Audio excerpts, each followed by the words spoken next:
ہے اس کے لیے جائز ہی نہیں ہے کہ وہ اپنی زندگی میں کوئی فضول کام کرے۔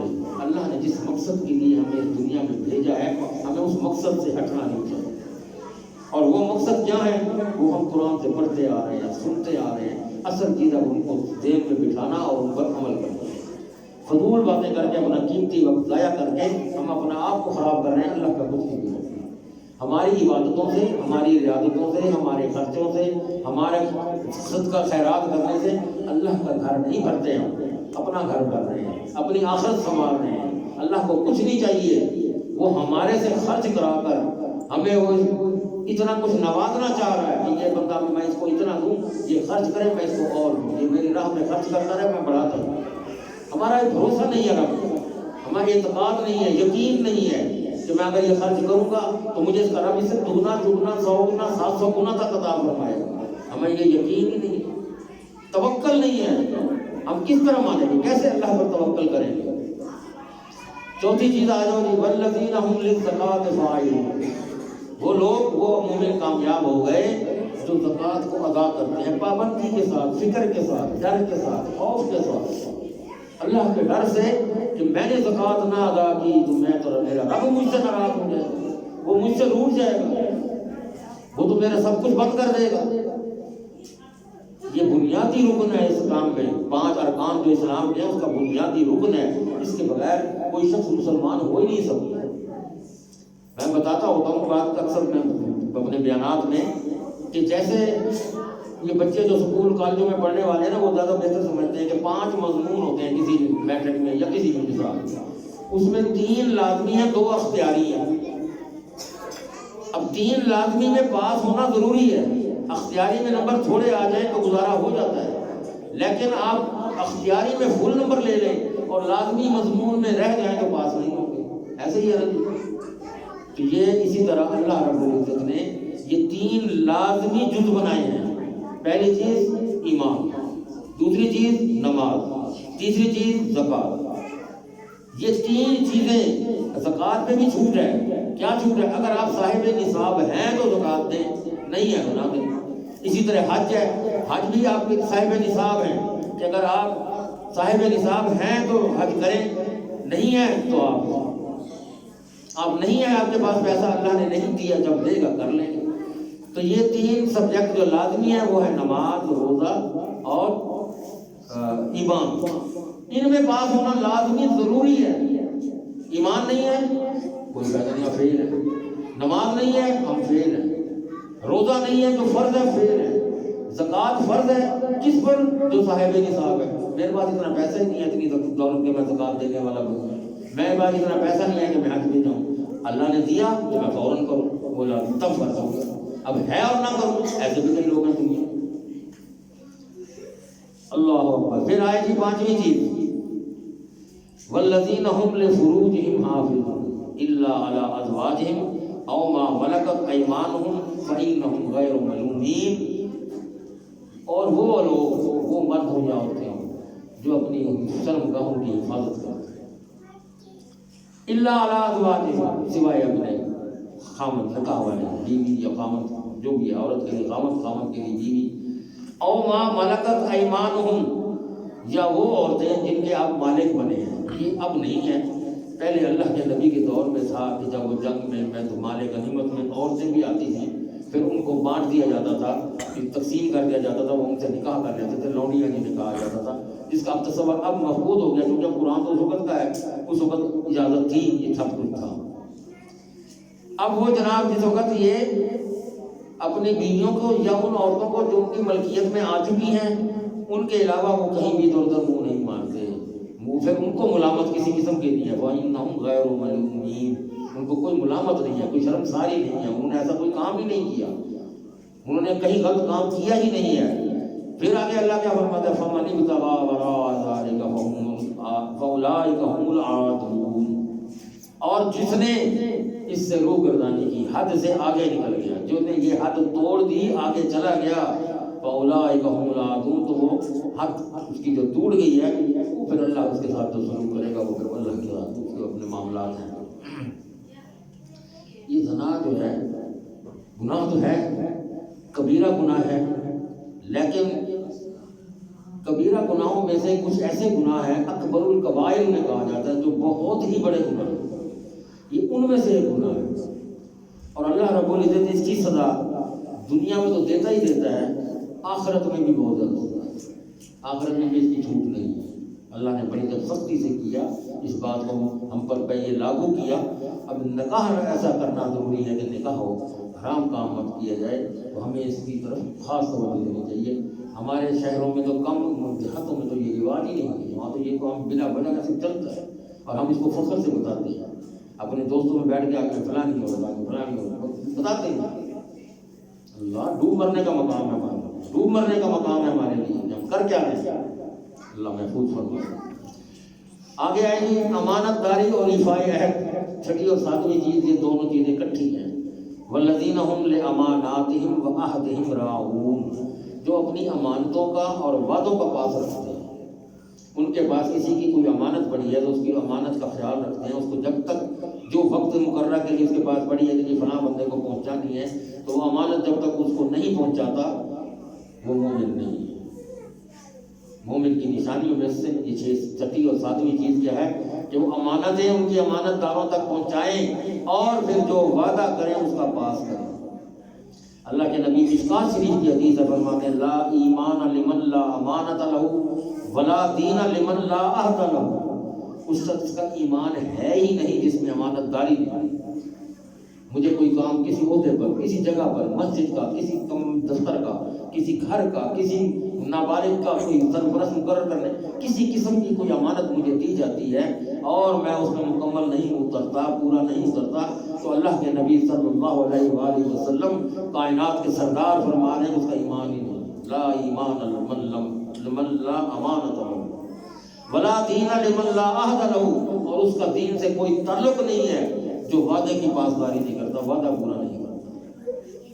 پھر آ جائیے آٹھویں چیز، والذین هم علی صلواتہم یحافظون، وہ لوگ جو اپنی نمازوں کی حفاظت کرتے ہیں، وہ مومن کامیاب ہوں جو اپنی نمازوں کی حفاظت، اور کرتے نہیں، دماغ میں بٹھاتے جائیے یہ بات، والذین هم علی صلواتہم یحافظون، جو اپنی نمازوں کی حفاظت کرتے ہیں۔ کیا مطلب نمازوں کی حفاظت کرنا؟ اٹھا کر لیا جا رہا ہے، بس کوئی چوری اوپر بیٹھ رہے ہیں، بس صندوق میں بند کر کے رکھیں۔ نمازوں کی حفاظت کیا ہے؟ اذان ہوئی، فکر رہے، ایک پڑھی دوسری کی فکر رہے، دماغ میں رہے، ٹائم ہو رہا ہے، جو مرضی کام میں مصروف ہو، دماغ اسی طرف ہو کہ ٹائم ہو رہا ہے، دماغ اسی ہو کہ ٹائم ہو رہا ہے، میں نے اپنی اگلی نماز کی فکر، یہ ہے نماز کی حفاظت، پاسداری کرنا، نماز کو اپنے ٹائم پر ادا کرنا، کیونکہ اس کے وقت مقرر کیے گئے۔ اللہ نے قرآن میں کہہ دیا کہ یہ کتاب موقوتا، مقررہ وقت پر تمہارے تم پر نمازیں فرض کی گئی ہیں، تو یہ نماز کی پابندی کرنا۔ پھر اس پابندی کے لیے ساتھ ساتھ کیا ہے؟ طہارت کا بھی خیال رکھنا، پاکیزہ ہو کر رہنا، ہر وقت وضو کے ساتھ نماز کو پڑھنا، ہر وقت کوشش یہ کی جائے کہ بندہ باوضو رہے، تاکہ یہ کوئی قدرتی چیز ہے، بندہ باوضو رہنا، تو میرا تو اپنا تجربہ اور مشاہدہ یہ کہتا ہے، ہر آدمی اپنا بہتر سمجھ سکتا ہے کہ باوضو بندہ ہونا تو وہ کم ہی برائی کی طرف سوچتا ہے، تو یہ پتہ ہوتا ہے کہ میں پاک بیٹھا ہوں، میں یہ کام نہ کروں، میں جھوٹ نہ بولوں، میں کم نہ کھولوں، میں کسی سے غلط بیانی نہ کروں، کسی کو دکھ نہ دوں، زبان سے دکھ نہ دوں۔ میرے خیال میں میرا تجربہ یہی ہے کہ وہ انسان جس کو باوضو رہے کافی حد تک وہ برائیوں سے بچا رہتا ہے۔ تو اسی لیے اللہ اور اللہ کے نبی صلی اللہ علیہ وسلم پاکیزگی کی طرف بڑی توجہ فرماتے ہیں، بڑی سختی سے فرماتے ہیں، اور نماز کو پوری شرط کے ساتھ، پوری ادب کے ساتھ، پوری یکسوئی کے ساتھ ادا کرنا، وہی خاشعون کی یہ بات آ جاتی ہے۔ کیوں کہ آخری بارے میں سورۃ ماعون ہے، اس میں بھی اللہ فرماتے ہیں فویل للمصلین، ان نمازیوں کے لیے بربادی ہے۔ اللہ میاں نماز بھی پڑھتے ہیں، بربادی کیوں؟ پھر یہ کیا بات ہوئی؟ ہمیں انعام ملنا چاہیے، ہم نماز پڑھتے ہیں۔ ان نمازیوں کے لیے بربادی ہے، کون سے؟ الذین هم عن صلاتهم ساہون، جو اپنی نمازوں سے بے خبر ہیں، جن کو پتہ ہی نہیں ہے نماز پڑھی ٹائم پہ پڑھی نہیں پڑھی، جماعت سے پڑھی نہیں پڑھی، کبھی پڑھ لی کبھی نہیں پڑھی، وہ پابند نہیں ہے نماز کی، ساہون غفلت میں رہتے ہیں۔ الذین هم یراؤون، اگر وہ پڑھنے آتے بھی ہیں تو دکھاوے کے لیے، لوگوں کو پتہ لگے میں مسجد جا رہا ہوں، مسجد سے نکل رہا ہوں، میں نے ٹوپی سر پر رکھی ہوئی ہے، میں نماز، وہ دکھاوے کی، وہ دکھاوے کی نمازیں پڑھتے ہیں، تو ان لوگوں کی کوئی نماز ان کے لیے بربادی ہی بربادی، اللہ نے محفوظ فرمایا۔ اب یہ ساری خصلتیں بتانے کے بعد اللہ کیا فرما رہا ہے؟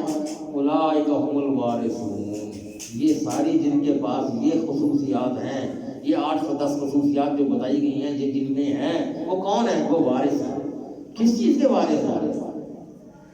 الذین یرثون الفردوس، جو جنت الفردوس کے وارث ہیں۔ جنت الفردوس اب ان کی ہو گئی، یہ قرآن کہہ رہا ہے۔ اولئک هم الوارثون الذین یرثون الفردوس هم فیہا خالدون، وہ اب اس میں جب جائیں گے تو ساری زندگی ہمیشہ کے لیے جنت میں داخل ہو جائیں گے، اس کی یہ 10 آیتیں ہیں، یہ بڑی کارآمد اور بڑی سخت ہیں کہ ہمیں ہر بندے کو ان 10 آیتوں کو یاد بھی کر لینا چاہیے اور پھر ان پر عمل بھی کرنا چاہیے کہ ہماری نجات کا ذریعہ ہی نہیں ہے، مومن کی نشانیاں یہی ہیں۔ یہ خصوصیات ہمارے اندر پیدا ہوں گی تو ہم مومن ہیں، ورنہ ہم نام کے ہی ہوں گے۔ ہمارا نام محمد بخش اور محمد اسلم اور محمد رفیع کا نام ہے ہمارے، لیکن کردار ہمارا ہے، تو ہمیں اللہ تعالیٰ کردار والا ہے۔ اللہ اکبر۔ پھر یہاں پر اللہ تعالیٰ نے پھر انسان کی تخلیق کا پھر یہاں بھی ذکر فرمایا، وہی جو آپ پچھلے سورت میں پڑھائے ہیں، وَلَقَدْ خَلَقْنَا الْإِنسَانَ مِنْ سُلَالَةٍ مِنْ طِينٍ ثُمَّ جَعَلْنَاهُ نُطْفَةً فِي قَرَارٍ مَكِينٍ ثُمَّ خَلَقْنَا النُّطْفَةَ عَلَقَةً فَخَلَقْنَا الْعَلَقَةَ مُضْغَةً فَخَلَقْنَا الْمُضْغَةَ عِظَامًا فَكَسَوْنَا الْعِظَامَ لَحْمًا ثُمَّ أَنشَأْنَاهُ خَلْقًا آخَرَ فَتَبَارَكَ اللَّهُ أَحْسَنُ الْخَالِقِينَ۔ ساری باتیں پچھلی آیت چورائی پچھلے سورت میں بھی یہی تھی، پھر یہاں پر اللہ یہ فرماتا ہے کتنی برکتوں والا ہے وہ، کتنا خوبصورت تخلیق کرنے والا ہے وہ، کہ اس نے ہمیں کیسے جیسا چاہا بیٹھ کے اس نے ہمیں تصور میں ہمارا اس نے مصوری کی ہے، ہمارے چہرے بنائے ہیں، ہمارے اب ہم جس طرح ایک دوسرے کو دیکھ رہے ہیں، جہاں جب دیکھتے ہیں کسی کی آنکھ نہیں ہے، کسی کی ناک نہیں ہے، کسی کی کان نہیں ہے، کسی کی کوئی چیز نہیں ہے، تو ہم اس کو دیکھ کے کیا محسوس کرتے ہیں؟ اس کا بڑا، بلکہ ہمارے ہاں تو یہ رواج ہے اس کا نام رکھ دیتے ہیں، برا سا نام، اس نام سے پکارتے ہیں۔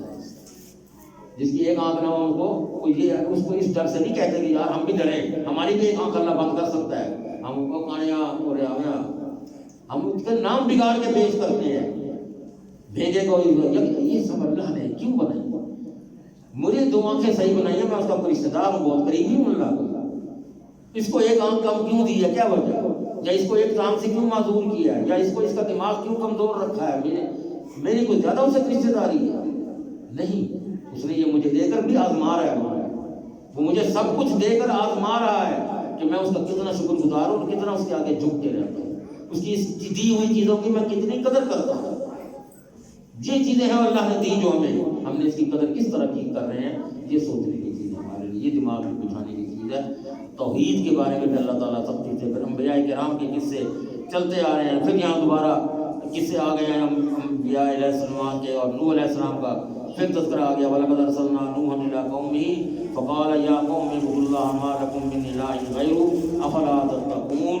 اور بلا شبہ ہم نے نوح کو بھی اس قوم کی طرف بھیجا تو اس نے کہا میری قوم اللہ کی عبادت کرو، اس کے سوا تمہارا کوئی بھی معبود نہیں، تم کیوں نہیں اللہ سے ڈرتے؟